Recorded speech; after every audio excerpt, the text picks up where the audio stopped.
Thank you for joining me on this adventure. Your presence means the world to me. Welcome to our channel, where today's focus is all about Battle of Đồng Xoài. Let's get started. The Battle of Đồng Xoài was a major battle fought during the Vietnam War as part of the Viet Cong VC Summer Offensive of 1965. It took place in Phước Long Province, South Vietnam, between June 9 and 13, 1965. In 1964, South Vietnamese General Nguyễn Khánh had overthrown General Dương Văn Minh in a military coup. Khánh took control of the South Vietnamese government and its military junta, but he implemented laws that limited the freedoms of the civilian population, and this alienated the South Vietnamese people. After falling out with the Catholic faction within his own government, Khánh became increasingly reliant on the Buddhist movement in order to retain control. Consequently, on February 20, 1965, Khánh was ousted and was forced to emigrate. The political instability in Saigon gave North Vietnamese leaders an opportunity to step up their military campaign in the south. They believed that the South Vietnamese government's power relied on the country's strong military, so the North Vietnamese People's Army of Vietnam PAVN and VC launched the Summer Offensive of 1965 to inflict significant losses on South Vietnamese forces. In Phước Long Province, the PAVN Summer Offensive culminated in the Đồng Xoài campaign. The fight for Đồng Xoài began on the evening of June 9, 1965, when the VC 272nd Regiment attacked and captured the civilian Irregular Defense Group and U.S. Special Forces camp there. The Army of the Republic of Vietnam (PAVN) Joint General Staff responded to the southern assault by ordering the PAVN 1st Battalion, 7th Infantry Regiment, 5th PAVN Infantry Division to retake the district of Đồng Xoài. The PAVN forces arrived on the battlefield on June 10, but in the vicinity of Thuôn Le, the VC 271st Regiment overwhelmed the South Vietnamese Battalion. Later that day, the PAVN 52nd Ranger Battalion, which had survived an ambush while marching towards Đồng Xoài, recaptured the district. On June 11, the PAVN 7th Airborne Battalion arrived to reinforce the South Vietnamese position. As the paratroopers were searching the Thuôn Le rubber plantation for survivors from the 1st Battalion, the VC caught them in a deadly ambush. On June 13, U.S. Army General William Westmoreland, fearing that the VC might secure enough area to establish a large base in Phước Long Province, decided to insert elements of the U.S. 173rd Airborne Brigade into a major battle for the first time. By then, however, the VC had already withdrawn from the battlefield, and the U.S. paratroopers were ordered to return to base without having engaged with the North Vietnamese. Let's now zoom in on background and uncover the hidden gems that lie within. In January 1964, General Khánh ousted General Dương Văn Minh as the leader of South Vietnam's military junta in a bloodless coup. Although Khánh had made considerable efforts to consolidate his power, opposition to his rule began to grow as he tightened censorship laws, banned protests, and allowed police arbitrary search and imprisonment powers. Khánh drafted a new constitution, which would have expanded his power within the military junta. In response to Khánh political maneuvers, the South Vietnamese people, predominantly Buddhists, held large demonstrations in the cities calling for an end to the draconian laws which had limited the people's political freedom. Fearing that his power could be weakened by those demonstrations, Khánh immediately repealed his constitution and new police powers. He promised to reinstate civilian rule and remove members of the Catholic-based Khmer from power.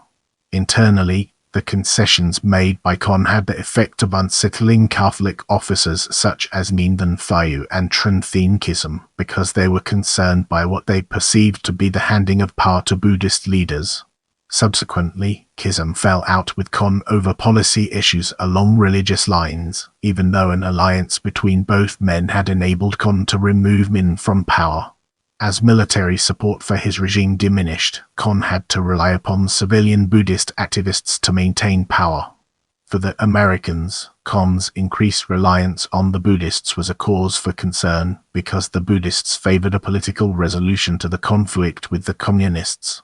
Thus, by the end of 1964, the Americans looked for someone to overthrow Con in order to continue the military effort against the Communists. On February 20, 1965, Con was finally removed from power, and he was forced to leave South Vietnam. From the Communist perspective, even though South Vietnam was plagued by political instability, it still had a strong army to resist the VC.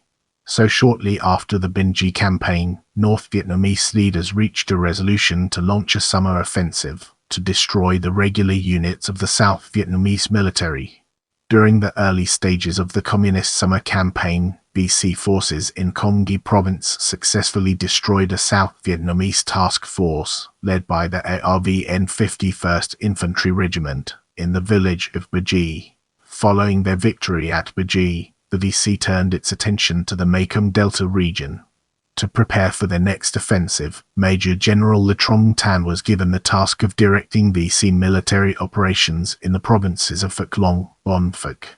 For the first time, the newly created VC 273rd and 274th Regiments was ordered to join the 271st and 272nd Regiments on the battlefield. Their objective was to destroy the regular units of the South Vietnamese military and eliminate the strategic hamlets to enlarge what North Vietnam viewed as liberated zones.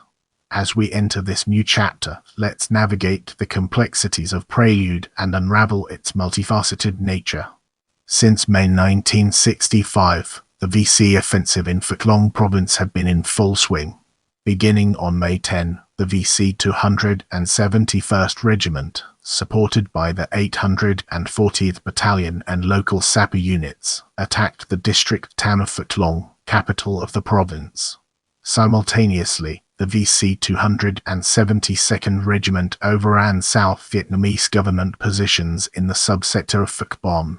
During their brief occupation of Phước Long district, the VC destroyed several major strategic hamlets in the surrounding areas, such as Barong, Thuan Kim, Thuan Loi, Phu Rieng, Do Kia, Bu Dop, Duc Bon and Song Bi. In response to the VC occupation of Phước Long district, the PAVN 36th Ranger Battalion was ordered by the PAVN Joint General Staff to recapture government positions there. On May 11, 2 companies from the battalion sustained heavy casualties in battles with VC units positioned along Inter-Provincial Road 13 and National Highway 14. On May 12, the Viet Cong 271st Regiment and other support units withdrew from Phước Long district. In the Phuoc Bon subsector, the VC 272nd Regiment were able to overrun South Vietnamese government positions within 25 minutes, and they claimed to have killed 115 South Vietnamese soldiers in the process. At 9 am on May 11, the PAVN 34th Ranger Battalion was airlifted into a small town located about 14 kilometers away from Phuoc Bon in the southeast. As the PAVN 34th Ranger Battalion marched upward towards Phuoc Bon, the VC 272nd and 273rd Regiment was ordered to destroy the Rangers. However, by the time the 272nd Regiment arrived at the South Vietnamese staging area, the Rangers had already pulled out and successfully recaptured Phuoc Bon. Meanwhile, on May 15, the VC 274th Regiment defeated 2 South Vietnamese regional force companies along Route 20 and destroyed 20 vehicles in the process. After those operations in Phước Long district and Phuoc Bon subsector, the VC 9th Division was ordered to attack Inc Soi. In 1965, Inc Soi was a district town situated at a road junction which connected into Provisional Road 13, National Highway 1 and Highway 14. The district was defended by 200 local Vietnamese soldiers drawn from the 327th and 328th Militia Companies, and the 111th Regional Force Company. They were supported by 1 armoured squadron, 6 armoured vehicles and 2 howitzers. There were also 200 Cambodian soldiers of a civilian irregular defense group, 11 United States Army Special Forces personnel and 9 men of CB Team 1104. Prior to the battle, The US Special Forces had assumed control of Ingsoi's defenses. They stepped up guard and patrol activities and ordered the construction of new defensive fortifications around the district headquarters, the Special Forces camp, and armored and artillery positions on the eastern side of the district. The spotlight now falls on battle as we delve deeper into its details. On the evening of June 9, 1965, the VC made final preparations for their assault on Ingsoi. While the VC assembled their formations, US-led forces inside the Special Forces camp were suddenly placed on alert, forcing the VC to commence their attack 70 minutes earlier than scheduled. At 11:30, VC heavy mortar rounds began to fall on South Vietnamese and American positions around Ingsoi, soon followed by an infantry assault led by the 272nd Regiment. During the initial assault, the VC sustained heavy casualties as they tried to navigate through the surrounding minefields and barbed wire fences, which they had failed to pick up during previous reconnaissance missions. At about 1:30, 2 helicopter gunships from the U.S. Army's 118th Aviation Company were dispatched to support the Special Forces camp. They fired on the VC around the compound and returned to base only after their weapons load was emptied. At around 2:30 a.m., the Americans and a few of the Cambodian soldiers retreated to the district headquarters, where other local troops were holding out. Meanwhile, at Binh Air Base, all flight crews of the 118th Aviation Company were on the flight line preparing for combat assault at first light. By that time, however, the VC had captured the Special Forces compound, and they began massing for an attack on the district headquarters. While fighting raged inside the district, all flyable aircraft from the 118th Aviation Company flew out from Binh Air to Phuc Vinh, a small town about 30 kilometers from Ingsoi. From Phuc Vinh, the 1st contingent of the ARVN 1st Battalion, 7th Infantry Regiment, was airlifted into the battlefield. At around 8, the UH-1 formations of the 118th Aviation Company descended on the landing zone near the Thun Le rubber plantation, about 4 kilometers north of Ingsoi. They immediately began to receive fire from bunkers and foxholes surrounding the area. The South Vietnamese command believed the landing zone near Thun Le would be ideal to land their troops, because it was distant enough that the VC would not find and engage them immediately. However, the VC had anticipated the South Vietnamese would land troops in the area and had prepared for an ambush. As a result, after US helicopters had departed from the landing zone, soldiers of the VC 271st Regiment immediately turned their attention on the South Vietnamese. Within 15 minutes, the main body of the ARVN 1st Battalion was completely destroyed. At around 11:55, the last remaining soldiers of the ARVN 1st Battalion were disembarked near the original landing zone in Thun Le, and they too were put out of action within 3 minutes of touching down on the field. During the afternoon, the VC had managed to destroy parts of the district headquarters building using their own recoilless rifle. 2nd Lieutenant Williams then ordered 14 Americans inside the building, along with an equal number of Vietnamese women and children, to retreat to the artillery position located east of the town, where they continued their resistance. Late in the afternoon on June 10, the US 118th Aviation Company was joined by other elements of the 145th Combat Aviation Battalion in their final sorties for the day, airlifting the ARVN 52nd Ranger Battalion from Phuc Vinh into Ingsoi, with the objective of recapturing the road junction and the Special Forces camp. Following their last mission, the 118th Aviation Company immediately returned to Binh Air. During the first day of heavy fighting, every helicopter in the unit had sustained damage, including the loss of 1 helicopter and its entire crew. At 3:20, the ARVN 52nd Ranger Battalion were discharged on a landing zone about 3 kilometers south of Ingsoi. As the Rangers marched towards the town center, their lead company was decimated in an ambush mounted by elements of the VC 271st Regiment. Undeterred by the strength of the VC, they continued their march towards the district.